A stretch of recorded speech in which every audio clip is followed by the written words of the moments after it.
Muito boa tarde a todos. Eu sou o professor Alexandre, da Unidade Centro Rio de Janeiro, e venho aqui com vocês hoje para apresentar uma palestra a respeito de O Poder da Autorresponsabilidade.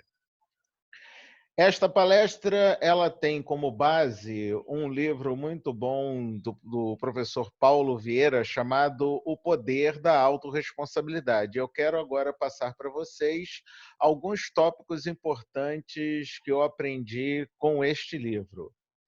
Em primeiro lugar, afinal de contas, o que é autorresponsabilidade? Eu acho que o nome é bastante sugestivo, né? A autorresponsabilidade é você ter responsabilidade com as coisas que você faz, tanto na sua vida quanto na vida das pessoas à sua volta. É chamar para você mesmo a responsabilidade das coisas que acontecem com você e com as pessoas que estão à sua volta. Uma das coisas importantes quando você vai assumir um compromisso com a autorresponsabilidade é identificar como está o seu estado atual. Façam esse exercício com vocês mesmos, gente. Não precisa nem responder aqui no chat, não, mas responda com sinceridade a seguinte pergunta: como está a sua vida nessas áreas descritas aqui abaixo? Como é que está a sua vida com relação à família, com relação à profissão, com relação à saúde, com relação ao trato social, como você convive com as outras pessoas, com relação ao financeiro e principalmente com relação ao emocional. Respondam com sinceridade, respondam só para vocês. Não há necessidade de vocês responderem para mim. Esse tipo de resposta você deve guardar para você, para que você possa, através dela, poder identificar como é que está o seu estado atual. É importante você saber como está a sua vida nessas áreas descritas nessa lista, porque elas são as 6 áreas mais importantes que controlam a vida das pessoas. A família, obviamente, ninguém consegue viver hoje em dia sem ter contato com a família e amigos, tá? Dá para se acrescentar como parte desse pilar. A profissão, principalmente as pessoas que já trabalham, ainda mais agora, nessa época desta crise do coronavírus, as pessoas têm que se agarrar com unhas e dentes no lado profissional para poder trabalhar corretamente, seja em home office ou seja trabalhando nos serviços que são fundamentais para a população. A parte da saúde, essa é um pilar que literalmente sustenta todos os outros. Porque se você não estiver com a saúde em dia, nenhum dos outros pilares consegue ficar de pé. Então, a saúde, com certeza, é o pilar mais importante dentro desses 6 que a gente está falando. O financeiro, que está intimamente ligado ao pilar da profissão, e o emocional, que é, por não dizer o último, mas também um dos mais importantes pilares que tem nesse sexteto, pois um emocional desregulado pode, inclusive, afetar a sua saúde. É uma coisa muito importante para se salientar. Bom, seguindo viagem, vamos agora refletir um pouco. Pegue essas respostas que você deu para você mesmo e avalie. Tem algum pilar desses que está capengando? Tem algum pilar desses que está com problemas? Preste atenção neste pilar, dê a este pilar o devido cuidado, a devida atenção, para que você possa ter uma base sólida para poder assumir o compromisso e o poder da autorresponsabilidade. Uma das crenças mais importantes dentro do compromisso do poder da autorresponsabilidade é essa crença do ser, fazer e ter. Para acontecer mudanças na sua vida, você deve, em primeiro lugar, ser uma pessoa diferente.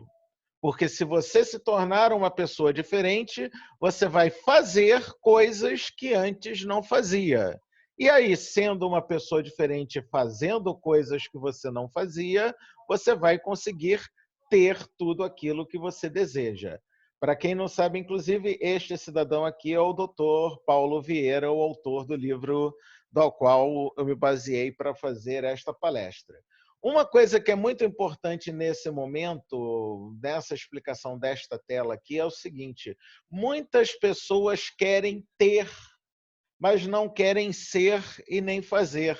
Isso não funciona, gente. Não adianta você querer ter alguma coisa, um bem material, uma melhora na sua vida profissional ou qualquer outra coisa desse gênero, sem, em primeiro lugar, ser uma pessoa diferente e, por causa disso, fazer coisas que você antes não fazia.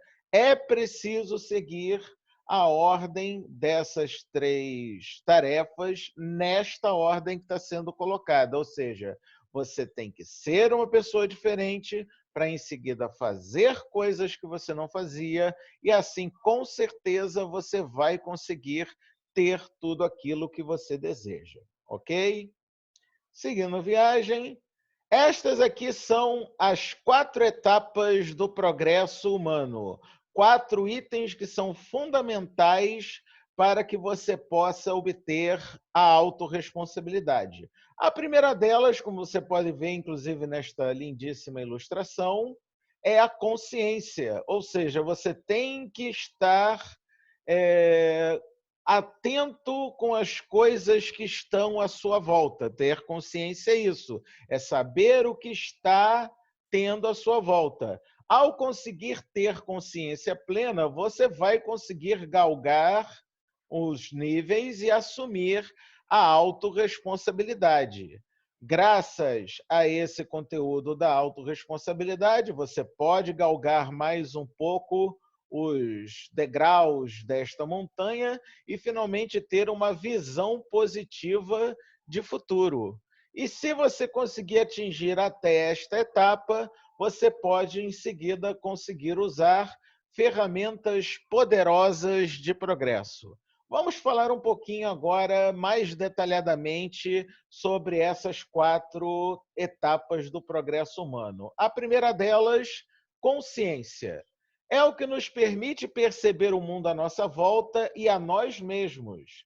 É uma das características que separa os homens dos outros animais. Uma coisa curiosa, vocês já viram diversas vezes nos YouTubes e outros canais de vídeo, aqueles vídeos engraçadinhos de um gato se assustando com o reflexo no espelho, ou cachorro latindo para o seu reflexo no espelho? Isso ocorre porque os animais não têm consciência do que está à sua volta. Eles não conseguem perceber num espelho o reflexo de si mesmo, porque eles não têm a consciência do eu, a consciência da pessoa como ela própria. Eu digo pessoa no sentido de entidade, não ser humano. O ser humano, sim, consegue se perceber no espelho e consegue saber o que está acontecendo à volta dele. A consciência ela pode ser dividida em 3 tipos. Temos a consciência plena, a consciência relativa e a consciência disfuncional. Vamos agora falar a respeito de cada uma delas. Consciência plena é um estado perfeito de consciência. Você está a par de tudo o que acontece com você e com os seus arredores. Quem tem uma consciência plena protagoniza grandes ações e tem sucesso garantido. Nenhuma imagem consegue representar melhor a consciência plena do que um cidadão no alto de uma montanha. Imagine se você, um alpinista, um praticante de esportes radicais, e o cidadão escala uma montanha. Enquanto ele está escalando a montanha, ele não consegue ter uma consciência 360 graus. Ele não consegue ter consciência de tudo o que está acontecendo ao redor dele, porque tem literalmente uma parede na frente dele. Agora, quando ele atinge o topo da montanha, ele consegue dar uma olhada em 360 graus ao redor dele, e isso pode ser considerado um bom exemplo da consciência plena. Então, atingir a consciência plena não é fácil, mas aquelas pessoas que conseguem, com certeza, são as mais aptas para ter sucesso e protagonizar grandes ações, ok? Seguindo viagem, temos a consciência relativa. É o tipo mais comum da consciência. Todo mundo tem a consciência relativa dentro de si. Às vezes é limitada e focada em situações erradas. Devemos tomar muito cuidado se estamos nesse tipo de consciência. Como vocês podem perceber aqui no exemplo que eu coloquei na imagem, temos uma dupla de senhores discutindo no trânsito. Esse é um bom exemplo de uma situação de consciência relativa, devido ao fato de que a pessoa, quando está num carro fazendo a direção, né, dirigindo um carro, se movimentando pela estrada, pela cidade com um carro, ele tem que focar a atenção dele naquilo que ele está fazendo e nas coisas que as outras pessoas estão fazendo. Mas, às vezes, o foco dele fica tão arraigado ao que ele está fazendo que ele acaba não percebendo o que os outros estão fazendo, e aí que ocorrem os acidentes. E aqui temos um exemplo de dois cidadãos que devem estar discutindo, porque um fechou o outro no cruzamento da estrada, ou qualquer outra coisa nesse sentido. Então, cuidado com a consciência relativa, porque você não está pleno de tudo que está acontecendo à sua volta, ok? E se a consciência relativa é preocupante, cuidado mais ainda com a consciência disfuncional. Ela é quase uma fuga da realidade. Pessoas com consciência disfuncional vivem, com assim dizer, a cabeça nas nuvens. Em geral, é um tipo mais perigoso de consciência. A consciência disfuncional, como o nome espero esteja passando para vocês, é algo que está fora de função, ou seja, é algo que não deve ser aplicado. As pessoas, quando estão no mundo da lua, né, no mundo da fantasia, com a cabeça nas nuvens, elas estão utilizando a consciência disfuncional, que é literalmente não prestar atenção às coisas que estão à sua volta. Muitos distúrbios da mente e condições mentais levam as pessoas a terem acessos de consciência disfuncional, mesmo não querendo, como o autismo, por exemplo. Tá? Então, seguindo viagem, depois de falarmos a respeito das consciências, vamos à etapa 2, que é a autorresponsabilidade. Uma vez que estamos conscientes de nós mesmos e dos nossos arredores, cabe aqui uma reflexão. Eu pergunto a vocês, meus queridos participantes, quem é o responsável pela sua vida? Quem é o responsável pelo seu bem-estar? Quem é o responsável pela sua felicidade? Respondam, por favor, aqui no chat da nossa conversa. Eu quero saber se vocês têm consciência de quem é esta pessoa que é responsável pela sua vida, responsável pelo seu bem-estar e, principalmente, responsável pela sua felicidade. Respondam, por favor.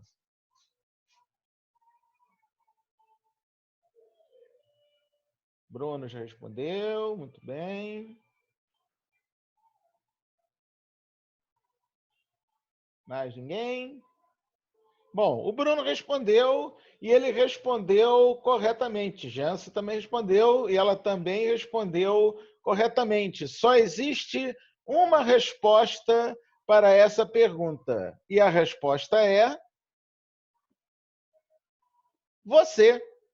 Você é o responsável por tudo aquilo, gente. Não tá para mandar a culpa da sua falta de felicidade ou da sua falta de bem-estar ou qualquer outra coisa dessas para ninguém mais além de vocês mesmos. Então, atentem a esse fato, porque vocês são responsáveis por tudo que acontece com vocês, ok?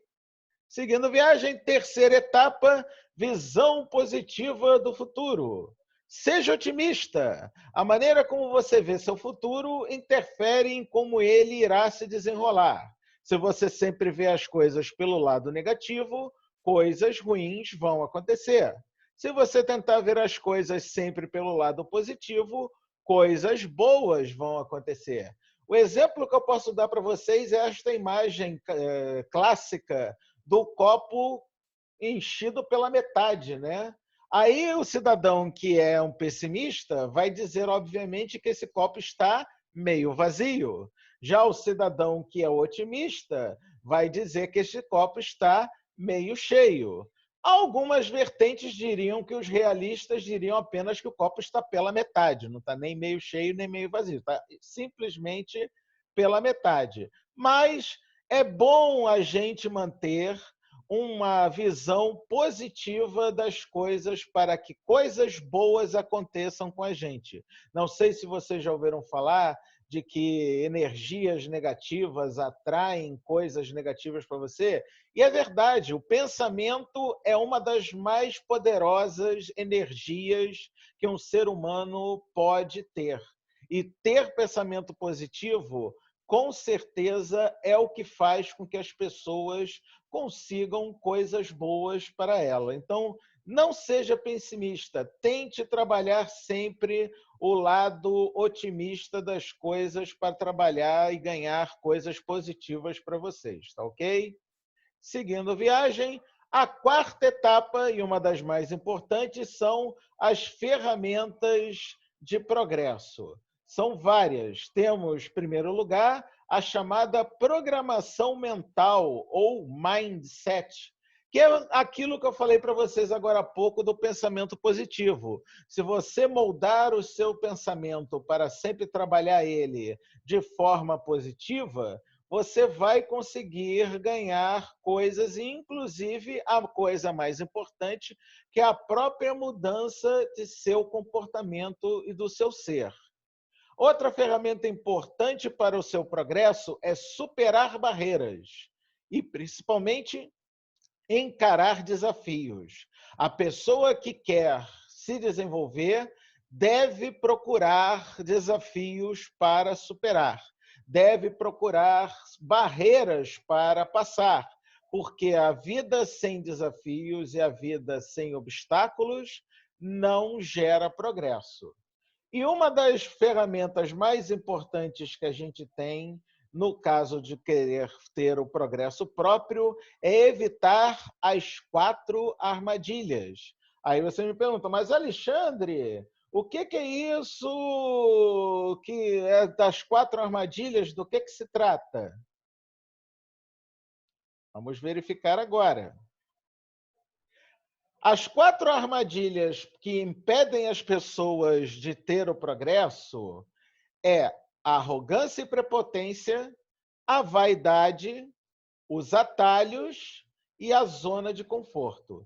Com arrogância e prepotência está, obviamente, ligado a pessoa se achar soberba, ou seja, a pessoa se achar mais importante do que as outras, ou mais bonita do que as outras, ou mais eficiente do que as outras. Não que isso não seja uma coisa que se deva pensar. Você deve achar que você é melhor do que todo mundo, mas com parcimônia. O importante aqui é não ser arrogante. O arrogante é aquele que acha que é melhor que os outros e não só isso, mas faz por onde para denegrir ou deixar as pessoas chateadas por conta delas serem, entre aspas, inferiores a ela. O problema não é você achar que é melhor que os outros. O problema é você achar que os outros são piores que você, certo?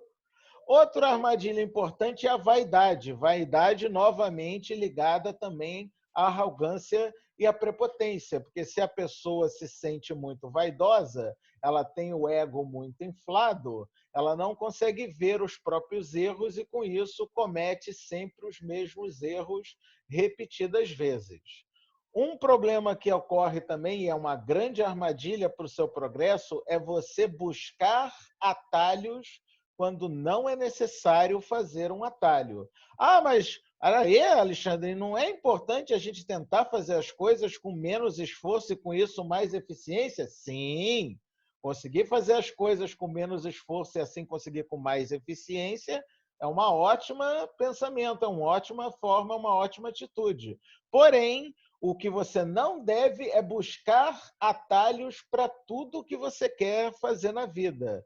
Em vez de fazer as coisas da maneira certa, você faz as coisas assim meia boca, entrega um trabalho assim mais ou menos e acha que já fez um bom trabalho. É nesse sentido que os atalhos atrapalham o progresso das pessoas, porque, afinal de contas, a pessoa, quando quer fazer um trabalho bem feito, ela tem que buscar a maneira correta de fazer as coisas. Uma maneira, por exemplo, de você buscar as coisas da maneira correta é se preparar para o mercado de trabalho, fazendo cursos, buscando conhecimento, entre outras coisas do gênero. Uma das armadilhas mais perigosas que tem é justamente a zona de conforto. E o que vem a ser zona de conforto? É quando você só quer fazer as coisas que você já sabe fazer, quando você só se sente confortável fazendo aquilo que você já sabe. Desse jeito, você não consegue progredir, porque, novamente, como a gente falou agora há pouco, você não está sendo uma pessoa diferente e não está fazendo coisas que você não fazia. Fugir da zona de conforto pode ser, por muitas vezes, desagradável, desconfortável, mas é fundamental para quem está em busca de autorresponsabilidade.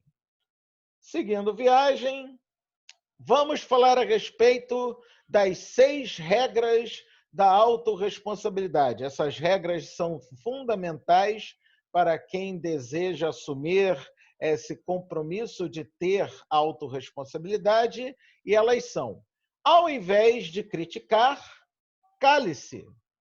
Criticar no sentido de reclamar, não criticar no sentido de apresentar um erro e dar a solução para esse erro, que inclusive seria a número 3. Ao invés de procurar culpados, procure soluções. E também está ligado à regra número 2, que ao invés de reclamar, dê sugestões. Reclamar, procurar defeitos, apontar culpados, é muito fácil, deixa você tranquilinho na tua zona de conforto. Porém, é fundamental você saber se calar quando você não tem o que arrumar ou o que colaborar numa situação, dar sugestões ao invés de simplesmente reclamar de que alguma coisa está ruim, em vez de dizer, tá ruim, você vai dizer o quê? Olha só, a situação não está boa, mas eu acho que eu consigo resolver. Eu tenho uma sugestão para resolver esse problema. É muito melhor esse tipo de atitude. E, novamente, ao invés de procurar culpados, procure soluções. Não aponte os erros das pessoas, aponte, sim, os erros que aconteceram, mas não quem fez o erro. Ao invés de se fazer de vítima, faça-se de vencedor. Tenha uma atitude de quem quer ganhar, porque se você não quiser ganhar, ninguém vai fazer você ganhar, tá? Ao invés de justificar seus erros, aprenda com eles. Todo mundo erra. É quase impossível você encontrar uma pessoa que nunca tenha errado na vida. Mas aqueles que erram e conseguem aprender com os seus erros são as pessoas que conseguem progresso e melhorias fantásticas em sua vida. E a sexta e a última regra, que também é muito importante: ao invés de julgar as pessoas, julgue suas atitudes. Isso tem muito a ver, principalmente, com preconceito. Muitas vezes a pessoa, em vez de julgar a atitude que os outros têm, ele simplesmente julga as pessoas pela aparência, pela raça, pelo jeito de se vestir ou qualquer outra coisa do gênero, o que leva quase sempre a um julgamento errado. Vamos seguir viagem. Este é o livro que eu utilizei para servir de base para esta palestra. Eu recomendo fortemente, do professor Paulo Vieira, PhD, e O Poder da Autorresponsabilidade, a ferramenta comprovada que gera alta performance e resultados em pouco tempo. Esse livrinho dessa capa vermelha que vocês estão vendo aqui da editora Gente, é um livro pequenininho, cabe no bolso de qualquer pessoa e está num preço horroroso, gente. É uma coisa horrível, é um preço horrível de R$ 10. Sim, eu estou falando sério. Um livro desses, maravilhoso, que pode mudar a tua vida, está em média uns 10, R$ 12, dependendo de onde você procurar ele. Então, corram atrás desse livro, que esse livro é realmente fundamental para quem está procurando melhorar como pessoa. E é isso, meus queridos. Eu espero realmente que vocês tenham gostado muito desta palestra. Foi, infelizmente, uma palestra emergencial, mas eu creio que foi uma palestra bastante interessante para todos vocês. Quero agradecer a presença de todos que estiveram aqui e até a próxima.